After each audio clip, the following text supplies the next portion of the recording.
tomto krátkém videu bych rád představil další z publikací, které spatřily světlo světa v rámci práce Centra pro transdisciplinární výzkum kulturních fenoménů ve středoevropských dějinách, obraz, komunikace, jednání, a vyšla v nakladatelství Lidové noviny, vlastně v takové řadě publikací tohoto projektu. A jedná se o knížku Lukáše Fasory, která je věnována Josefu Hybešovi, kterého si asi mnozí pamatujeme z hodin dějepisu jako postavu z těch prvních generací dělnických vůdců. Ta kniha nese jednoduchý titul. Josef Hybeš, 1850 až 1921, život, dílo a mýtus.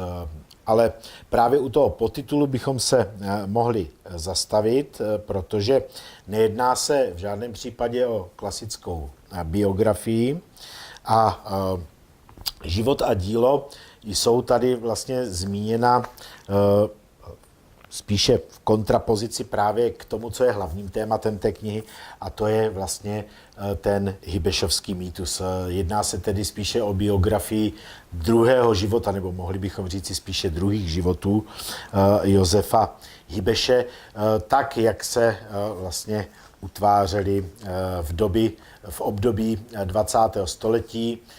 Začalo to vlastně už na sklonku jeho života a v zásadě tento mýtotvorný proces trvá až do současnosti.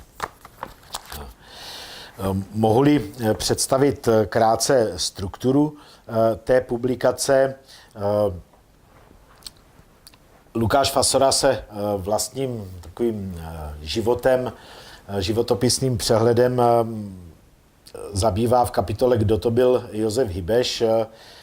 Tam je nastíněna velmi, velmi krátce, vlastně stručně jeho biografie, ale hned v následujících kapitolách už postupuje analyticky a zkoumá vlastně život Josefa Hybeše ve 4 kapitolách, které odpovídají rolím Josefa Hybeše, které vlastně sehrával právě v těch pozdějších mytologiích.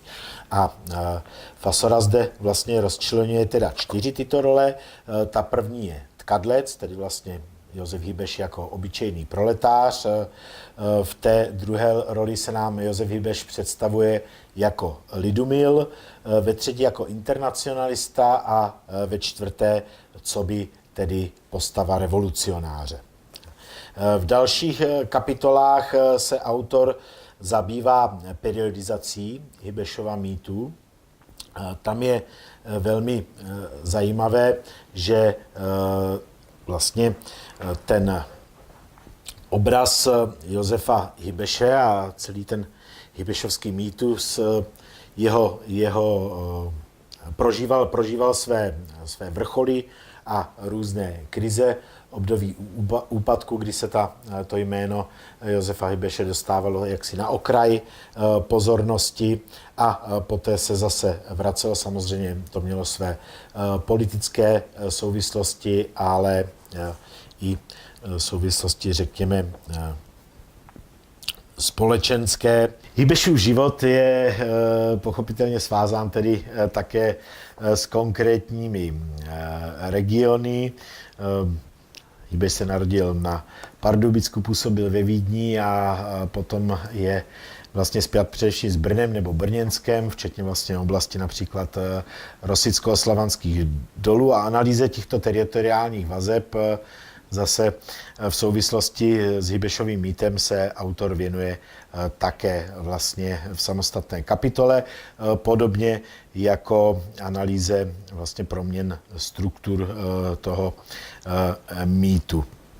Zabývá se také vlastně institucemi, které ten Hybešův mýtus vlastně rozvíjely a které vlastně ty obrazy Josefa Hybeše šířily. No a Zvláštní jaksi kapitolou je pokus o vlastně načrtnutí a analýzu vlastně mapy biografických mýtů hybešovských v Brně a v okolí, která tedy vlastně přesahuje ten kontext vlastně postavy samotného Josefa Hybeše.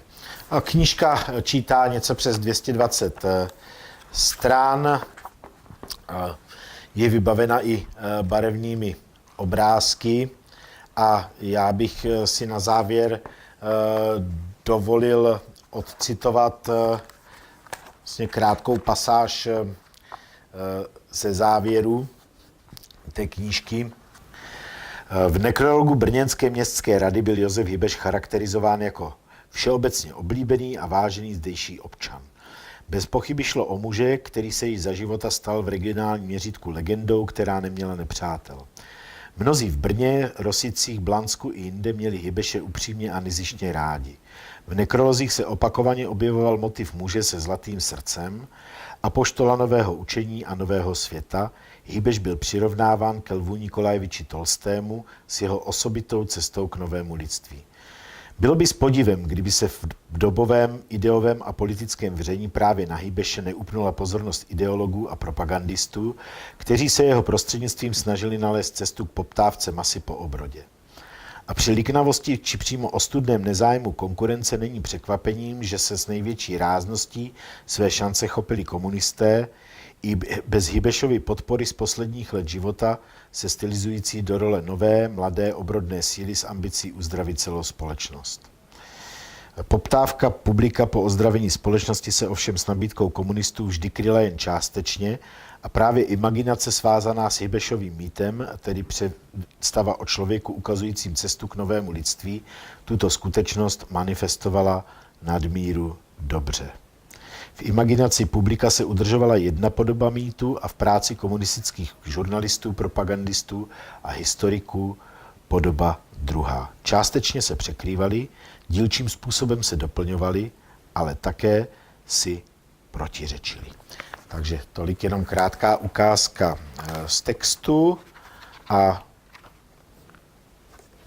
doufám, že knížka si najde svoji cestu ke čtenářům.